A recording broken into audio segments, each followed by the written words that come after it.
We got a message from the Iranian side that one of the ships, which presumably was closest to us, to our waters at that point of time, wanted to come in to our port.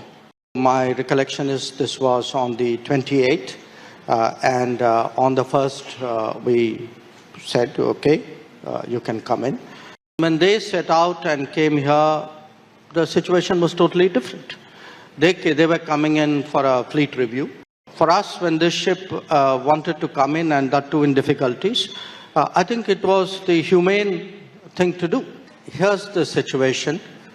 You had these ships, and we got a message from the Iranian side that one of the ships, which presumably was closest to us, to our waters at that point of time, wanted to come in to our port.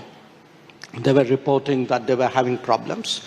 So my recollection is this was on the 28th, and on the 1st we said, okay, you can come in. It took them a few days to sail in, and then they docked in Kochi, and the ship is there. Obviously, the people on the ship, a lot of them were young cadets, that is my understanding. They have disembarked. They are in a nearby facility.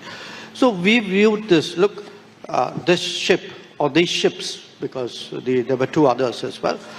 I mean, when they set out and came here, the situation was totally different. They were coming in for a fleet review.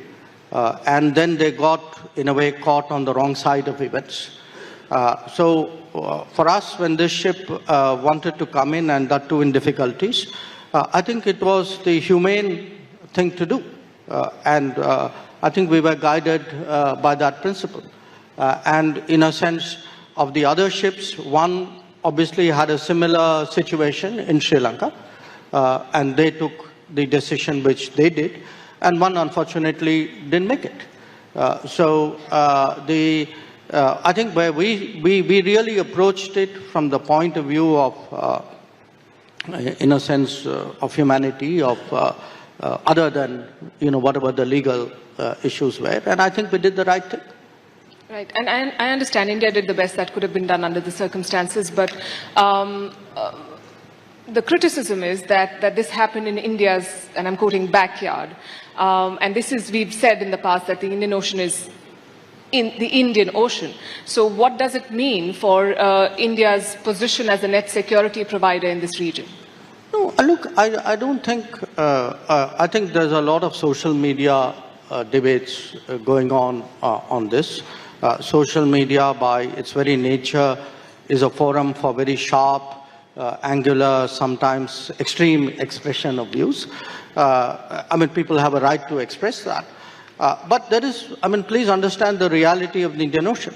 I mean, Diego Garcia has been in the Indian Ocean for last 5 decades. It's not something which happened last week or last month. There are other, Djibouti. The fact there are foreign forces based in Djibouti happened in the early first decade of this century. Hambantota came up during this period. So the idea that, somehow the Indian Ocean is limited to only the countries of the Indian Ocean, others aren't there. The Fifth Fleet is based in Bahrain. So I think people, I mean, if you're asking me a serious question, I'd give you a serious reply. If you're asking me a non-serious question, I think I'll leave it. This is a non-serious question, that we are not the net security provider of the region, or are we rethinking that position? No, it is. I think any serious question has to take into account what is the ground or the water situation out there.